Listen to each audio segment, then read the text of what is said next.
ईमानदारी यह एक ऐसा शब्द है जो 5 अक्षर से मिलकर बना है, जो 5 तत्व से बना। हमारा यह शरीर इसी शब्द के लिए ज्यादातर चर्चाओं में रहता है। अगर मनुष्य ईमानदारी छोड़ दें तो इस दुनिया को बदलने में ज्यादा वक्त नहीं लगेगा। चलिए ईमानदारी पर एक सुंदर कहानी आप लोगों के लिए प्रस्तुत कर रहे हैं। यदि आप चैनल पर पहली बार आए हैं तो सब्सक्राइब जरूर करें। वीडियो अच्छी लगे तो लाइक करें। एक बार एक गांव में रामू नाम का एक बहुत ही ईमानदार और मेहनती मजदूर था। वह एक बहुत बड़े किसान रामलाल के पास खेत में मजदूरी करता था। रामू की तरह उसका मालिक रामलाल बहुत दयालु और रामू पर भरोसा करने वाला था। वह रामू से कहता था, रामू, तुम मेरे बहुत ही प्यारे और वफादार मजदूर में से एक हो। मैं तुम्हें अपने छोटे भाई की तरह मानता हूं। तुम मुझे कभी धोखा नहीं दे सकते। यह कुछ चावल और यह पगार भी तुम लेकर जाओ रामू, पर मालिक पगार तो ठीक है, लेकिन इस चावल की क्या जरूरत है? मैंने जितना काम किया उसकी पगार तो आप बराबर देते हो। मालिक, ये पगार तुम्हारी मेहनत के लिए और ये चावल तुम्हारी ईमानदारी के लिए है। रख लो, इसे मना मत करना रामू। ठीक है मालिक, जैसा आप चाहें। रामलाल का लड़का जीराखन अपने पिता के इस व्यवहार से बहुत जलता था। जीराखन, पिताजी, यह क्या? आप बिना वजह इन नौकरों को सर पर चढ़ा रहे हो? कुछ जरूरत नहीं है। इन्हें चावल देने की काम की मजदूरी दे रहे हो। वह कम है क्या रामलाल? बेटा, ऐसा मत कहो। इन्हीं गरीब मजदूरों की वजह से हम सुख में हैं। यदि यह ईमानदार रामू इतने बड़े खेत में मेहनत नहीं करेगा तो हमें भी खाना नहीं मिलेगा। क्या तुम कर पाओगे? इतनी मेहनत नहीं ना? तो फिर उसकी ईमानदारी और चरित्र पर कभी संदेह मत करना। यह कहकर रामलाल वहां से चला जाता है और जीराखन बहुत गुस्से में आ जाता है और कहता है, इस रामू को तो अब देखो मैं क्या करता हूं। दूसरे दिन जीराखन अपने पिता से कहता है, पिताजी, आपने सही कहा। इतने बड़े खेत में काम करना मेरे बस की बात नहीं है। क्यों ना हम मेरे दोस्त मेवालाल को काम पर रख लें? उसे भी काम की जरूरत है। मैं इन दोनों पर ध्यान रखूंगा। रामलाल, क्या बात है, तुम तो बड़े समझदार बनते जा रहे हो। वाकई अच्छा ख्याल है। ठीक है, रख लेते हैं। मेवालाल को भी।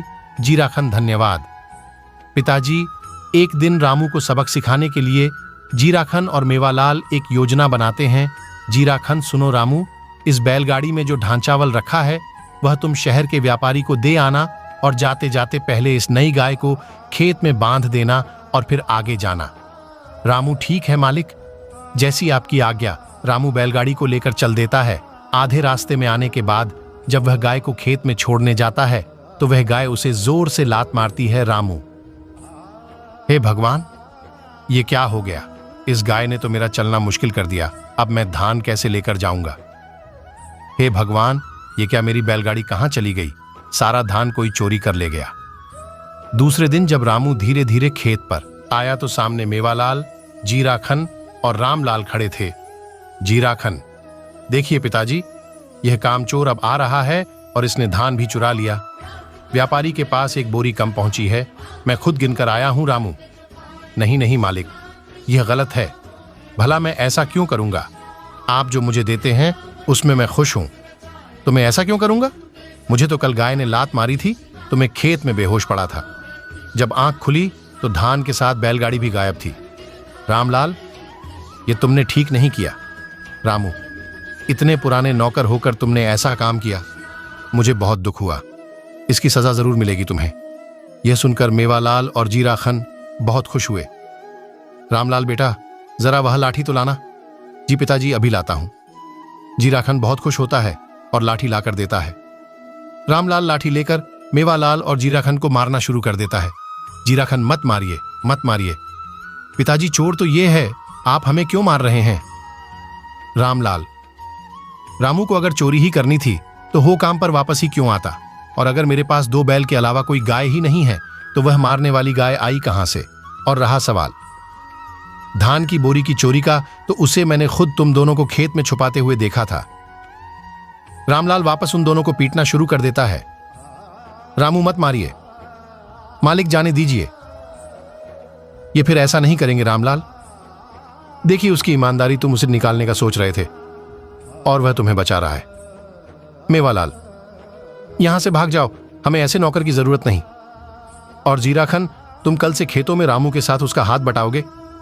यही तुम्हारी सजा है। इस कहानी से हमें यह शिक्षा मिलती है कि अच्छी मेहनत, लगन और ईमानदारी का फल हमेशा मीठा होता है।